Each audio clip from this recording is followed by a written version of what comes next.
Assalamu alaikum muhterem milletteşlerimiz. Türlü tübeklerde yaşauşu halkımız turmuşunda hem yaşayışında bulgan vakıgalar, yoğalıklar bilen tanıştırıbızına devam etemiz. Siz Tatarlar tapşırığın qarıysız bugünkü çıkarılışta. Qasim şəhərində Tatar medeniyet hem sanat üzəgi. Bütün konaklar kim Qasim vekile, alar elbette Han meçidine, kililer kırırga, manaraga minerga. Magnitogorski'nin Novostroyka bistesi yaşayışı. Bizim poselkovuz şu kadar tınıç, mihribanlı, şefkatli, türlü millette olsun, dost yaşayız. Orenburg Tatar Devlet Drama Teatrı sezonun yaptı. Tamaşaçı soңғы yıllarda нечектер күбрәк игътибар итә башлады, спектакльләргә, театрга күбрәк килә башладылар, кызыксына башладылар. Жайықта Сабан тойы.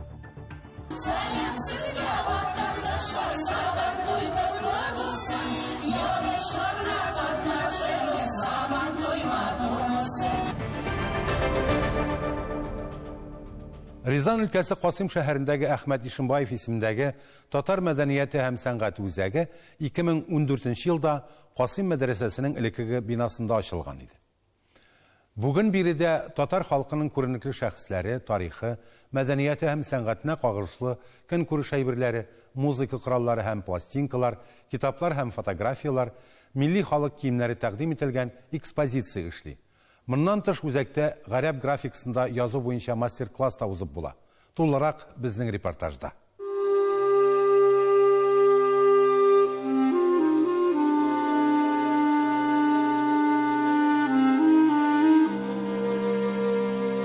Biz бик борынгы кала Касимда аңа 1152 елны нигез салынган. Инде без татарлар артыннан дөнья гизәбез. Монда да татарлар изе ярылып ята. Мәсәлән, әлеге урам Татарская. Гомумән, бу шәһәрдә безнең милләттәшләребезнең саны 2000-нән артык. Инде Рязань өлкәсенең үзендә 5000-нән артык дип исәпләнә. Qasim şəhərinin üzəgi bu Tatar bistəsi. Nәq менә шушы урында күпләп татарлар яшәгән. Тарихи биналар байтак. Bu bina, eski bina 19-cı ғасырда салынган Кастров мәдрәсәсе. Кастровлар Сәүдә гаиләсе, Илтер белән Илтер сату ителделәр, Бухара җирләреннән, Калмык җирләреннән, Мирлушка, инде шундый Каракульның ин асыл Илтерне сату иделәр бөтен Россиядан да читкә дә сата иделәр. Мөселманнар хакында да, шәкертләр хакында да, ислам динебез турында да уйлыйлар. Кастров мәдрәсәсе ул иде Рязань өлкәдә дә, Тамбов өлкәдә дә шул якларда иң зур мәдрәсәсе. Шунда күп шәкертләр укыган. Мондагы мәдрәсәләрдә, мәчетләрдә хезмәт иттеләр. Иде гаилә Девликамовлар. Демеликамовлар хан мәчетендә ишанлар булып, ахунлар булып, алар шул мәдрәсәдә дә дәресләр бирә иделәр. Кастровларның акчасына монда күп укытучылар, муалимлар яшәгән. Мәсәлән, Хасан Шумсудинов Казан якларыннан, Лаиш уездыннан, әязеннән килгән кеше. Аны инде бөтенсен гаиләсен дә алар балаларын да тәрбия иттеләр. Шул Кастровлар, шундый гаиләләр күп аларның акчасында яшәгән. Шул Кастров мәдрәсәсе революцияга чәкә эшләгән. Шуннан соң 20-нче гасырда ул инде ябык булган, төрле идарәләр, хөкүмәт идарәләре иде. Хәзерге вакытта милли автономиясы Илдар Динарович Бекуевның аркылы, аның дуслары, аның якташлары бик күп хәл бирделәр, бик күп көч бирделәр, шул бинаны татарларга кайтардылар. Хәзер монда татар мәдәниятенең үзеге Ахмет Ишимбаев исемдәге Татарский культурный центр дип аталар. Шундый вот бик кызыклы. Бөтен конаклар кем Касимга килә, алар әлбәттә Хан мәчетенә киләләр, кирергә, манарага менәргә. Бар да бери Илдар Динаровичка киләләр, Илдар Динарович һәммәсен каршы ала. Нам это здание отдали в 16 году. В 16 году у нас даже вот висит свидетельство о регистрации права собственности. Вот долго мы боролись за это здание, но закон федеральный от 2010 года, он как бы для всех одинаков, и вот решением Касимской городской думы нам это здание передали в собственность. Передали бусурманской организации города Касимова, МРОМ города Касимова. Ну а здесь находится у нас автономия. Вот у нас в Рязанской области проживает около 5000 татар. Они проживают компактно в Рязани, проживают в Касимовском районе, проживают в Сасовском районе, проживают в Еремишинском районе. Но больше всего татар проживает в Касимовском районе. Вот здесь раньше до революции было 18 деревень, где компактно жили татары, работало 16 мечетей. Вот. Но сейчас, к сожалению, не только татарские деревни, но и русские из карты исчезают, к сожалению. Да, это всегда было, как все, жизнь идет по спирали. Вот. Но, а так татары, они всегда трудились, в основном жили в сельских местностях. Вот. Компактно жили в Касимове. И вот где мы сейчас находимся, это бывшая татарская слобода, так раньше она называлась. А еще раньше это называлась Ханская площадь, где жили ханы. Вот. И татары всегда вот Касимова, Касимовского района служили на благо нашей отчизны России. Вот, они всегда были такие прогрессивные, получали образование, хорошее образование. Это возьмите Сара Касимовна Шакулова, которая закончила Сорбонский университет. Это уроженец города Касимова, вот, получил образование до революции. Это и Гатула Баязитов, выходец из села Тимгенева, который работал в департаменте иностранных дел в Санкт-Петербурге, был инициатором строительства соборной мечети. Да и что говорить, допустим, Фикрат Табеев родился в Азеве, был первый секретарь обком партии Татарстана. Так что вот наши земляки касимовские, они всегда работали на благо нашей многонациональной родины. Татар мәдәнияте һәм сәнгать үзәгендә экспонатлар 4 залда урнаштырылган. Беренче залда халкыбызның милли киемнәре, музыкаль инструментлар, икенче залда 20 гасыр башындагы фоторәсемнәр һәм документлар, полиграфик продукция. Касым татарларының күренекле вәкилләре турында сөйләүче мәгълүмати күргәзмә стендлары. 3нче зал туган якны өйрәнүгә Касым шәһәренең мактаулы гражданины Әхмәт Ишембаевка, 4нче зал күренекле Казан ханбикәсе Сөембикәгә багышланган. Әхмәт Ишембаев Бөек Ватан сугышы ветераны, Касым шәһәренең мактаулы гражданины, РСФСРның атказанган укытучысы, туган якны өйрәнүче. Әхмәт Ишембаевның хезмәтләре Касым шәһәр һәм кеше туган як тарихын өйрәнү дәресләрендә дә урын алган. Дәвам итәрбез. Ләйсән Асадретдинова, Татарлар, Касым шәһәре, Рязань өлкәсе. Халыкның рухи һәм мәдәни мәдәнияте чыганагы авыл. Безнең көннәргә кадәр килеп җиткән борынгы рухи мирасыбыз нәкъ менә авыл җирлегендә саклана. Магнитогорскийның Новостройка бистәсенә 1948 елда нигез салынган. Шул елны узган гасырның 30 елларында репрессияләнеп туган җирләреннән магнит төзелешенә сөрелгән халыкка ирек бирелгән. Бу кешеләр арасында Татарстаннан җибәрелгән татарлар бик күп була.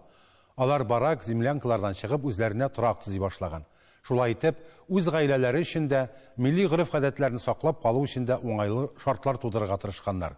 Теманы Гөлдар Хафизова дәвам итә. Новостройка бистәсе Магнитогор шәһәренең сул як ярында, нигездә эре сәнәгать предприятиеләреннән торган өлешендә урнашкан. Бистә буларак ул Бөек Ватан сугышыннан соң барлыкка килә. Менә мин сугыш вакытында 41 елда Поляраши диңгезгә йөрдем.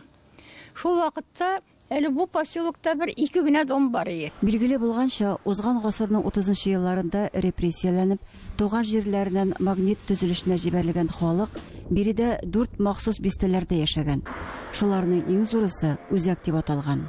Баракта күп еллар тордык, аннан сугыштан соң квартирлар бирә башладылар. Безнең әти квартирга риза булмады, менә шушы җирне салдык. 1948 елда җир участоклары бүлеп бирелә һәм биредә күмәк төзелеш эшләре башлана. Шулай итеп, Новостройкага Үзәк махсус бистәдә яшәүчеләр нигез салган. Бөтенесе дә менә монда иләр булдылар. Эчендә брус, кем шпал. Андары вот шул шпалларны нитеп, менә штукатурка белән наблай итеп иттеләр. Сыйпап китмәделәр. Нигездә 2 бүлмәдән торган, шуларның берсе кухня булган йортын кешеләр зур шатлык һәм тырышлык белән төзеп чыгалар. Капкалар инде әти үзенең кулы белән ясаган. Даже вот эти ручки все үзенең кулы белән. Ул вообще мастер был такой әти у нас. Ворота все у аның эше.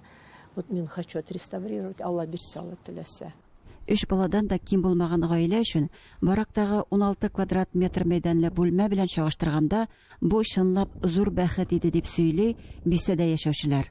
Бездә на бу урам, да, весь этот спецпереселение назывался спец, потому что именно Татарстан килгән кешеләр менә бу в основном тордылар. Біздің мұнда поселкада көбісі шул татарлардың мұсылмандар десең де үйгейбет алар. Неше муллап зигна мұнда қолып келді бит. 50-нче елларда дин әһелләре Чиләбе өлкәсе хөкүмәтенә Новостройкада мәчет төзүгә рөхсәт сорап мөрәҗәгать итәләр.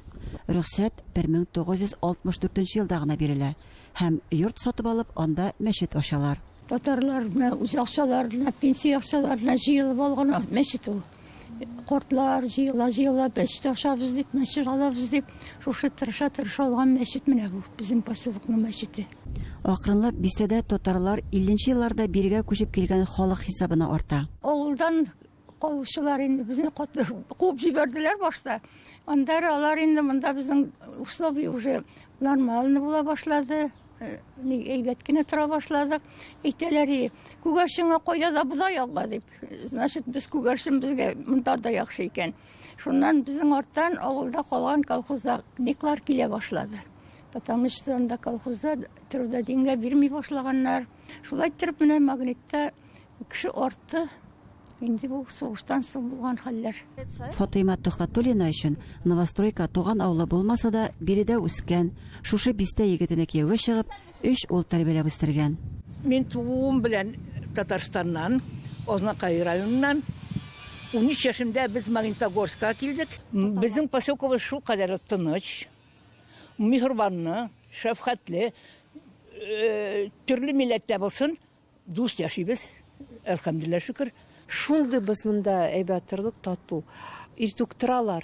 Айдагыз, Райхана Гүлсин, айдагыз, мен пішмақ пішірдім. Бізге шәй ішерге кірігіз. Біз кірәбіз.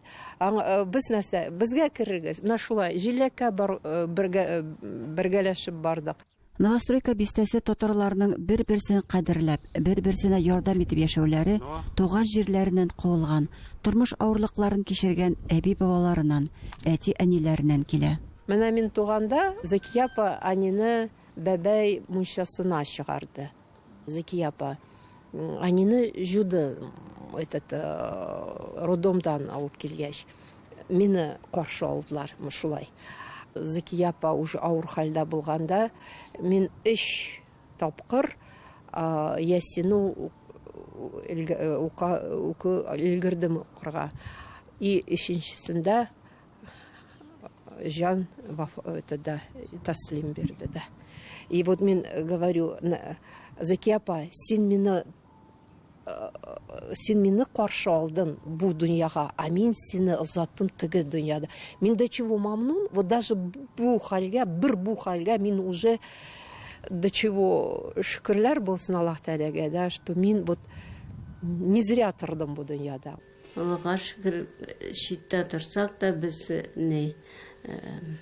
Dinni tuttuk, әти-әниләр dinində тұрдық, yaşadık. Хәзер яшьләр шу кадәр динне қолга алдылар. Яшьләр бик күп йөри таравих намазына. 1930 елда 9 яшендә әти-әнисе белән Магниткага җибәрелгән 100 яшәр абыстай Сөймбикә Нигъмәтҗанованың күңелен бер нәрсә шулай да борчый.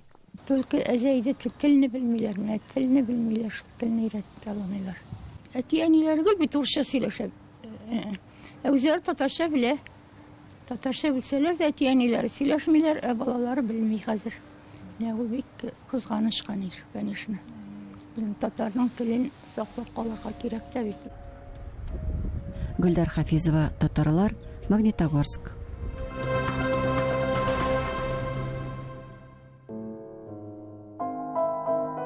Кайгылы хәбәр. Европа татарлары альянсы халыкара ассоциациясе рәисе Флюр Шәрипов вафат. Европа Союзы илләре татар оешмалары иҗтимагый берләшмәсен булдыру мәсьәләсе 2011 елда күтәрелә. Бу инициатива белән Литвадагы Клайпеда шәһәренең Нур татар оешмасы җитәкчесе Флюр Шәрипов чыга. 2014 елда оешма рәсми теркәлү ала. Бүген ул Европа берлегенең 18 иленнән 27 оешманы берләштерә. Безнең максат милли рухыбызны сакларга. Флюр Нуриәхмәт улы Шәрипов Европа татарларын берләштерүдә зур эш башкарган шәхес иде. Аның якыннары, туганнары, дуслары татар халкының зур кайгысын уртаклашабыз.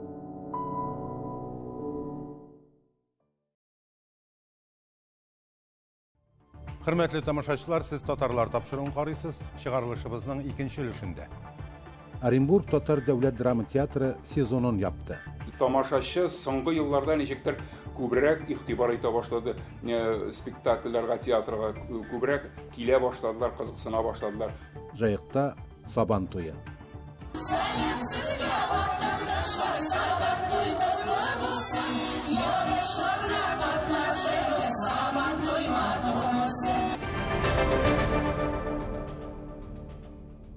Узган сезонга йомгак ясалды.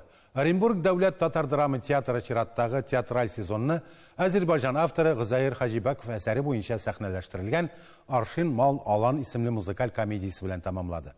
Сезон ахырында гадәттәгечә театр каршында оешкан Берлек хәйрия фонды спектакльләрдә иң уңышлы башкарган рольләр өчен артистларга төрле номинацияларда бүләкләр тапшырды. Номинациялар күп талантларда җитәрлек. Бу елны бүләкләрнең кемгә тапшырылганлыгын безнең хәбәрчеләребез дә күрде.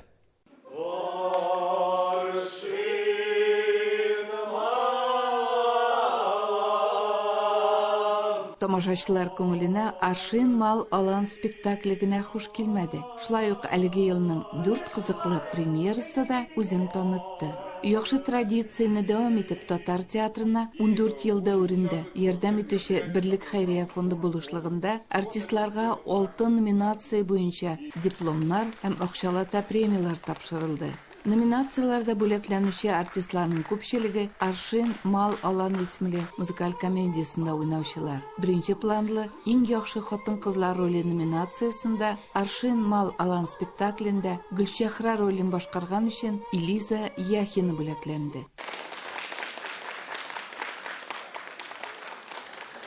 Бу сезон минем өчен матур сезон булды, уңышлы сезон булды. Яңа спектакльдә мәхәббәт дизбесе дигән спектакльдә матур рольне өчен татар кызын уйнадым. Аннары нәни балалар өчен яңа елда шул әкияттә төп рольне уйнадым, Галешканы, Куар кызы булдым. Беренче планлы иң яхшы ир-ат роли номинациясында премия Ойрат Хабибуллинга тапшырылды. Ул өлкә күләмендәге төрле дәрәҗәләрдәге конкурсларда җиңүләр яулаган артист. Бу сезон әйтергә кирәк бик уңышлы булды. Күп кенә яңа эшләр башкарылды, яңа спектакльләр чыгарылды. Меценатлар үзләренең эшләре белән бергә милләт язмышын, киләчәген кайгыртып яшиләр. Халкының сәнгатен үстерергә ярдәм итү, яшь актерларның эшен хуплау ул зыялылык билгесе. Икенче планлы иң яхшы хатын-кызлар роли номинациясында Назия Байменова бүләкләнде. Бу сезонда хыялый спектакльсын икенче бүлеген куйдык һәм шул состав белән. Мин шул ук йолдыз рольне уйнадым. Мин бик шатландым. Чөнки ул миңа бик якын. Икенче планлы иң яхшы ирләр номинациясында Руслан Асяев танылды. Бу сезон минем өчен бик шәп булды. Искиткеч рольләр уйнадым. Мәхәббәт диспесе. Куючы режиссер Рөстәм Абдрашитович Абдуллаев инде безнең. Минем иң яраткан режиссер, кайсылар белән мин эшләдем. Ораларында махсус гаилә премиясе дә булды. Театрның сәнгать җитәкчесе Рөстәм Абдуллаев һәм Россия Федерациясының атказанган артисты Лютия Абдуллаева кызлары, талантлы яшь артист Гөлназ Абдуллаева истәлегенә оештырган иҗат омтылышы премиясын Рита Фахретдиновага тапшырдылар. Залда утыручының күңел кылларын тибрәтү үзе бер талант. Тамашачы мәхәббәте номинациясында бер юлы берничә спектакльдә башкарган рольләре өчен яшь актер Ришат Төхвәтуллин бүләкләнде. Бу театр мине бик тә җылы итеп каршы алды. Мин инде тагын әкиятләрдә катнашам.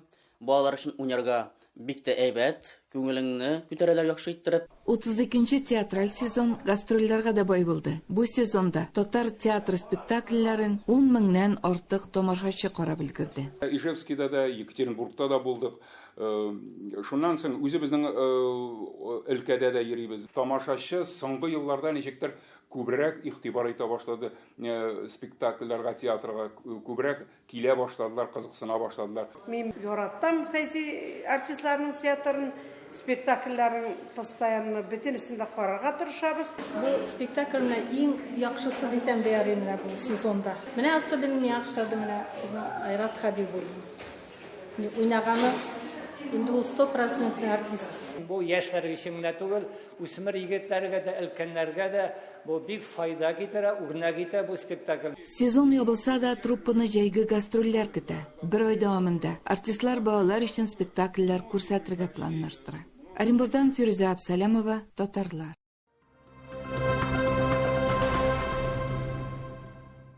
Казахстандагы Жайык шәһәре барлык татарлар өчен дә айрым урын биләп тора. Бу шәһәр Габдулла Тукайның рухи ватаны дип әйтергә була. Биредә ул белем ала, шигырьләр яза башлый.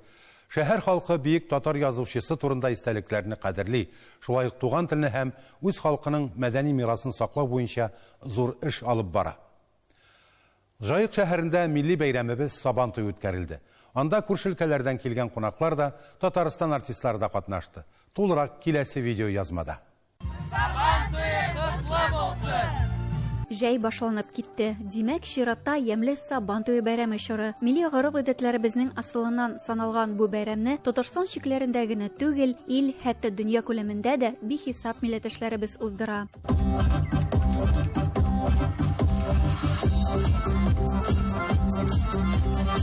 Бүген иң матур, иң яраткан татар, башкорт халыкларыбызның бәйрәме Сабантуйыбыз килде Уральск шәһәренә. Сезгә барыгызга исәнлек, саулык, озын гомер телибез. Илебездә, дөньяда тынычлык булсын. Халкыбызда бердәмлек булсын. Мәйданга җыелган халыкны Татарстан Республикасы президенты Рөстәм Миңнеханов исеменнән Татарстан Республикасы хезмәт, мәшгульлек һәм социаль яклау министрының беренче урынбасары Рөстәм Вали улы сәламләде. Шулай ук этномәдәни берләшмәләр активистларына рәхмәт хатларын тапшырды.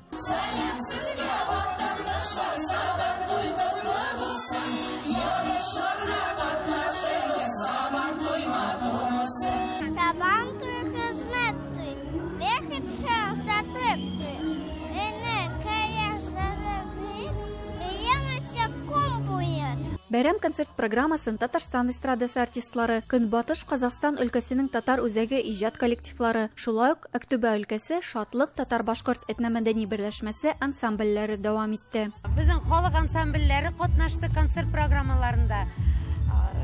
Күрсәтик үзләребезнең көйләребезне, биюләребезне, балалар һәм өлкәннәр җырладык, бийдек. Шулай итеп, җылы итеп, безнең шундый зур алкышлары белән безне каршы алдылар алар. Мин Уральскада первый раз. Меня шәһәр бик ошады, бик матур, шундый табигать матур. Организаторларга рәхмәт бик зур.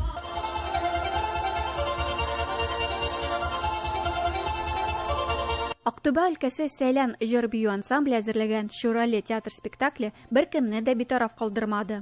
Бүген безгә кунакларыбыз килде Татарстаннан, Актүбәдән килделәр. Безнең үзебезнең районнардан, үзебезнең татар ансамбльләр булды. Сезгә зур рәхмәтемне әйтәсем килә. Дин саулык, бәхетлек, шатлык телим. Бәрегез исән сау булыгыз. Мин үзем дә кунакмын да Уралдан. Без килдек Аксай шәһәреннән. Бәре кунакларга, Татарстандан килгән кунакларга күп рәхмәт. Мин туган теле бик яратам. Бүген Сабантуй бик яхшы узды.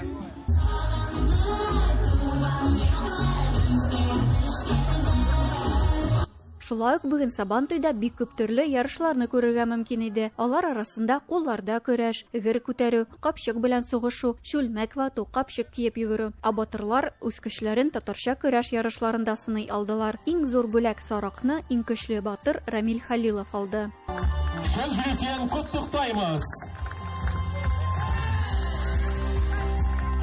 Аллага шөкер. Бүген шундый бездә зур бәйрәм, Сабантуйы. Инде татарларның иң әйбәт бәйрәмнәре. Шундый кызыклы, шугатлы күп халык җыелды. Очень күңелле бездә булды.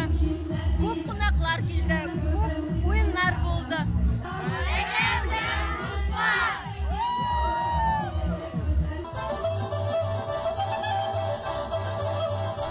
Әнә шулай күңелле Сабантуй Жайык шәһәрендә узды. Кайчандыр бөек татар язучы Габдулла Тукай яшәгән һәм иҗат белән шөгыльләнгән әлеге шәһәр киләчәктә дә ватандашларыбызның дустанә очрашулары урыны булсын иде. Әдилә Төхбәтова, Татарлар, Жайык шәһәре, Казахстан. Бүгенгә әзерләнгән сюжетларыбыз менә шулар иде, хөрмәтле тамашачыларыбыз. Авырлыкларга бирешмичә изге гамәлләр кылып, татар булуыбыз белән горурланып яшик. Исән-имин булыгыз.